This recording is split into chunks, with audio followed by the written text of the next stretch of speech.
What we want to touch on is a few aspects of the parent-child relationship. Where there is a problem in the parent-child relationship, invariably it stems from the parents.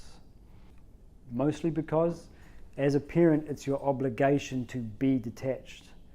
It's your obligation to function selflessly. You can't expect a 2-year-old, a 4-year-old, a 10-year-old to be unselfish, to function according to obligation. They will be just little minds. You can't expect their intellects to be governing their selfishness and their behavior. But we can expect us as adults to be governing our relationships. So if there are problems, it's because we haven't been functioning according to our obligations towards them. What do you mean by poor choices? Poor choices from the parents towards the kid? Yes. So this is, for example, the Mumbai parents who made the choice to keep the child with us. Or you railroad a child into a particular activity because you love it. Okay, I got you. You know, I love dancing and my kid can hardly walk without falling over. But I force him into dancing because I'm attached to my child. I want him to be like me. I love dancing, so I choose dancing for him. So some of the things that we need to understand. Now, the reason we're calling this an understanding rather than a practice is because the way that this understanding expresses in the one relationship to the next will be dictated entirely by the nature of the child, the other factors within the environment, who you are, and so on and so forth.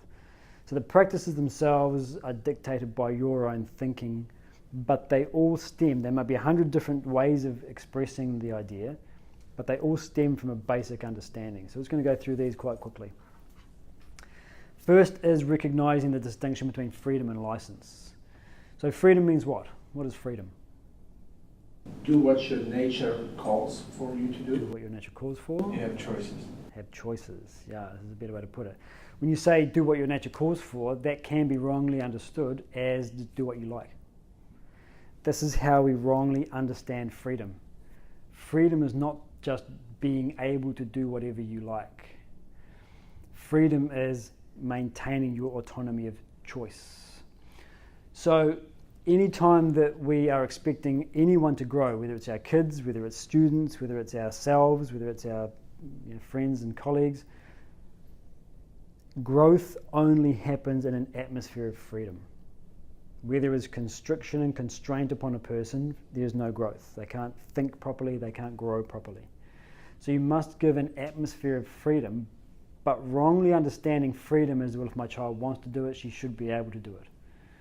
You like it, take it. You don't like it, don't do it. Right? This is not freedom. The idea of license, this is what license is, or licentiousness. Licentiousness basically means that I do whatever I like whenever I like it. It has certain connotations, but that's sort of the base of it. What we need to understand is that freedom is commensurate with responsibility. There is no freedom without responsibility. Take a simple example of driving your car. Are you free to drive your car? Of course you are. You have that freedom. So long as you have a valid license, a decent car in good condition, and that you obey the road rules. If you adhere to these responsibilities, you can enjoy the freedom of driving your vehicle. Are you free to make as much money as you want with your business? So long as you adhere to the laws of the land and so on and so forth, you are free to do so. These are very gross external examples. The same principle functions internally. There is no freedom that we experience at any stage of life without a commensurate responsibility that supports it. This is an essential thing for children to understand. Great freedom through discipline. Exactly. Discipline brings freedom. That's exactly it. Yep. The problem is that if parents don't understand this, then they won't be able to model it properly. Second is ego versus selflessness. So we understand the ego to be the exaggerated emphasis on me. It's all about me. The opposite of that is, as we were discussing earlier, to take the attention off my own egocentric demands and to consider something outside of that now, which means functioning towards an ideal. Anytime we are excessively concerned with me and mine, what's happening is that we are corroding pro-social attitudes and behaviors, means being a good person. If I'm only concerned with what I experience, then what it means is that my behavior will be dictated by that. Does it matter that you are being harmed? Well, not really, because I'm concerned only with what's happening to me, with what happens to my emotions, my body, my thinking. So again, this distinction is important because we have to allow the person to function according to their own nature, exactly what you were saying earlier. We have our own individualistic tendencies. They have to have the freedom to express. You have to be yourself. But that doesn't mean the absence of an awareness of something outside of the ego.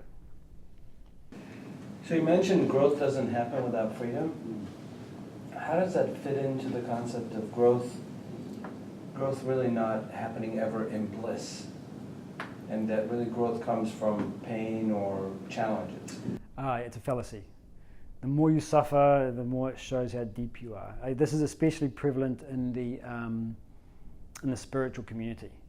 Often you'll find people gravitate towards spirituality because of some past trauma they want to try and move past. And I've seen this. I've seen plenty of people who wear their suffering as a badge of honor.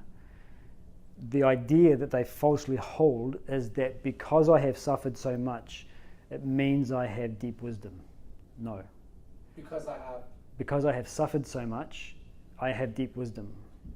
So of course, adverse experiences have this unique tendency that they often cause us to look within. Or at least I shouldn't say look within, that's not quite the right term. They cause us to withdraw from the thing that is harming us. In the same way you touch a hot plate, oof, you just pull your hand away.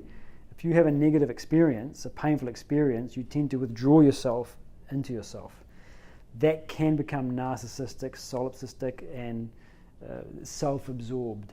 So you're probably, I don't know if you're familiar with the sort of self-absorbed spiritual person who's totally caught up in his or her own past trauma and experiences and suffering.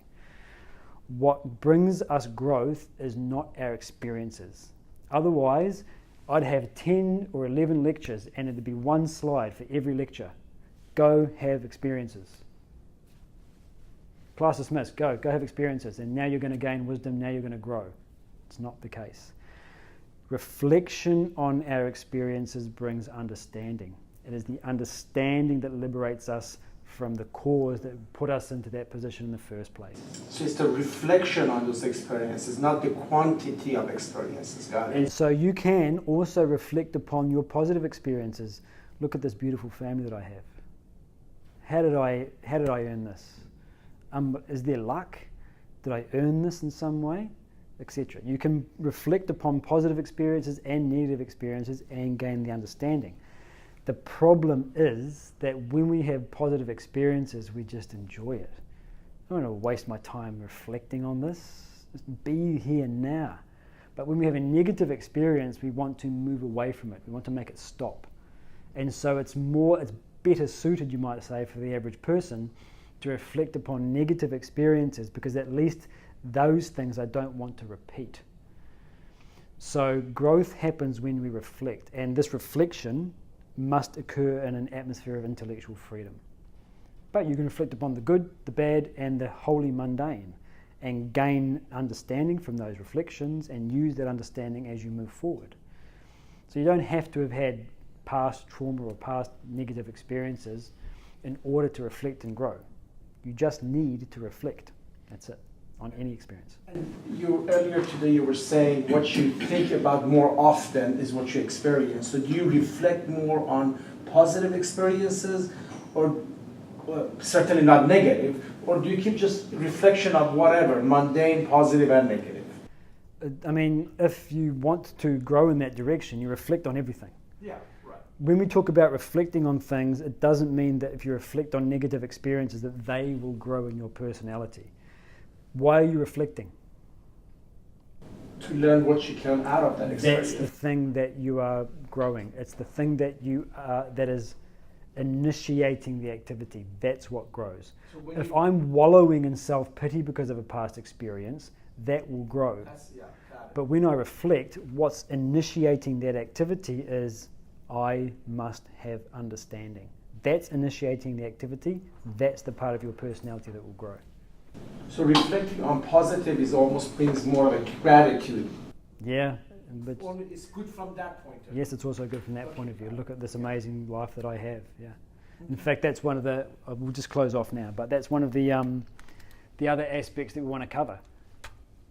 Gratitude. Gratitude reduces complacency and entitlement, two expressions of the ego. The more you are aware that you are a beneficiary of something, the less you are able to grasp and demand for more of it. If I feel rich, then I am able to give. How will I feel rich? By reflecting on what I have. How will I feel poor? Reflecting on what you don't have. Reflecting on what I don't have. I'm a billionaire, but I don't have that or that. I feel poor. So too emotionally.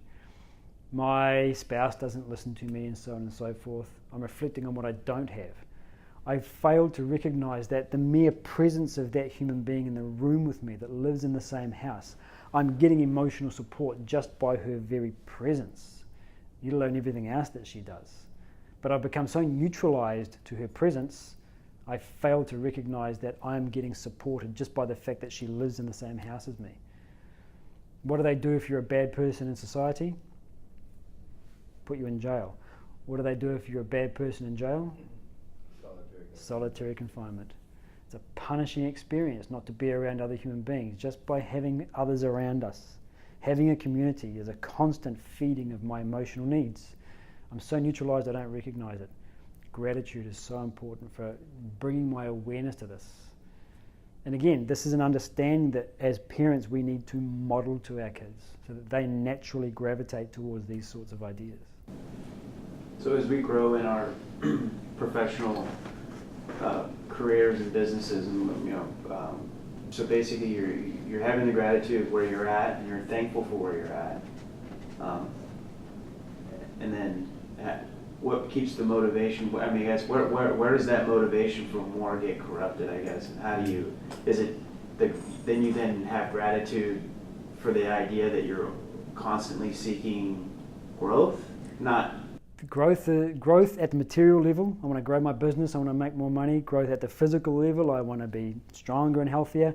At the emotional, intellectual, moral and spiritual levels, these are your obligations as a human being. You have to grow and progress. What gratitude does is it liberates us from that anxiety of what if I don't get more growth? I have so much. Look at this wonderful life. Let me see if I can get more. So your gratitude actually should act as a motivation for more growth at all levels of the personality. But what happens when we have gratitude is that we're no longer so egocentrically caught up in I have to get it. We're not dependent upon getting it so much anymore. So if our gratitude sort of makes me go, well, I've got so much, I don't really need to put too much more effort into working to gain more. No. What this may be is just that I have a natural tendency to sort of, I'm kind of lazy and a bit tired and I can't be bothered. And I'm using my gratitude as a way of justifying an activity. It's not genuine gratitude. When you find gratitude, it's a bit like when you cross something off your to-do list. How does it feel? What do you want to do next? Cross something else off. That's the natural effect of that big black line over that item. You're great. Now, what's next? You're motivated for the next thing. If you cross something off your to-do list and say, good, done for today, it's not the right attitude. You see the difference. Gratitude is a little bit like that. I have so much. It doesn't then go to, so I don't need to do anything else. I have so much. Let me do more.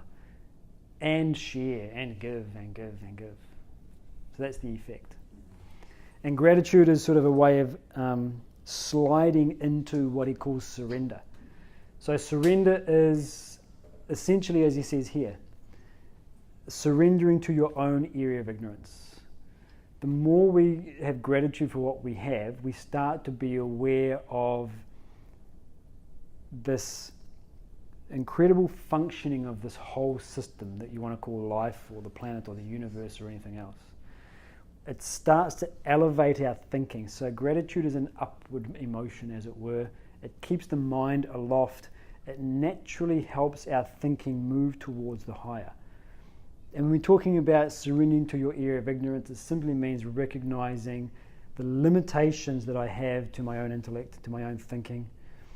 As we have a recognition of our own limitations, this is humility. And we take it with us everywhere we go, every relationship, everything we go into. When we recognize this body, this mind, this intellect, so limited compared to the vastness of this universe, which really I have no idea how the whole thing popped into existence. No idea how it's going to finish off. But while I'm here, let's play the game. This sort of idea. It's a liberating feeling again. Okay. We didn't quite get through everything, but thanks for your attention, guys. Thank you. Thank you. That last thing of gratitude and surrender, that sort of segues into the final chapter, which is, so up until this point, it's all very much been what you might call, mundane, worldly stuff. The next chapter really springboards off that onto the much more philosophical component, or what you might even call the spiritual component. So.